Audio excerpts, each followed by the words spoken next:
Welcome to Kamli kitchen. இன்னைக்கு நம்ம பார்க்க போறது வாட்டர்மெலன் ஜூஸ்.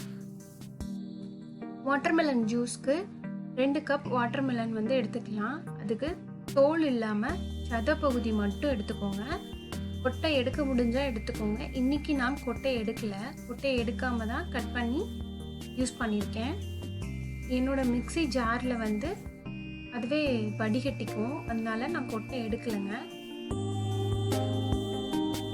குழந்தைங்களுக்கு வாட்டர்மெலன்னாலே பிடிக்கும். அதில் நீங்கள் ஜூஸ் பண்ணி கொடுத்தீங்க அப்படின்னா இன்னும் ரொம்பவே பிரியப்பட்டு சாப்பிடுவாங்க.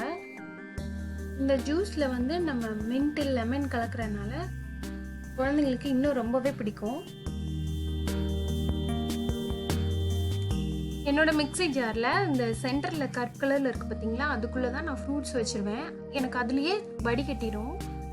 அதுக்குள்ளே ஒரு 2 ஸ்பூன் புதினா, 3 ஸ்பூன் சுகர் போட்டிருக்கேன். உங்களுக்கு சுகர் உங்களோட டேஸ்ட்டு பொறுத்து நீங்கள் யூஸ் பண்ணிக்கோங்க.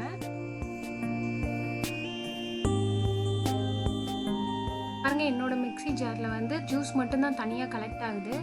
உங்கள்கிட்ட இந்த மிக்ஸி தான் இருக்கணும்னு இல்லை, உங்களோட மிக்ஸியில் கூட அடித்து நீங்கள் வடிகட்டிக்கோங்க. வடிகட்டினதுக்கப்புறமா லெமன் ஜூஸ் ஆட் பண்ணிக்கோங்க. நான் இங்கே 1 tablespoon lemon juice add பண்ணியிருக்கேன்.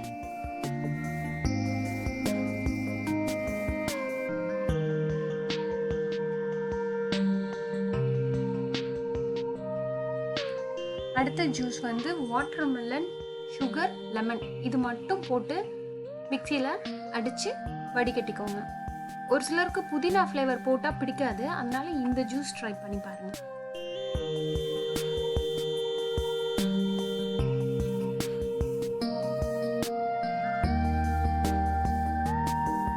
புதினா போட்டிருந்தனால கலர் வேற, கொஞ்சம் பச்சை கலர் கலந்துருக்கனால அந்த ஜூஸ் வேறு மாதிரி இருக்கும். இது நம்ம புதினா போடாதனால வாட்டர்மெலன் கலர்லேயே வருங்க, நல்லா டேஸ்டியாக இருக்கும்.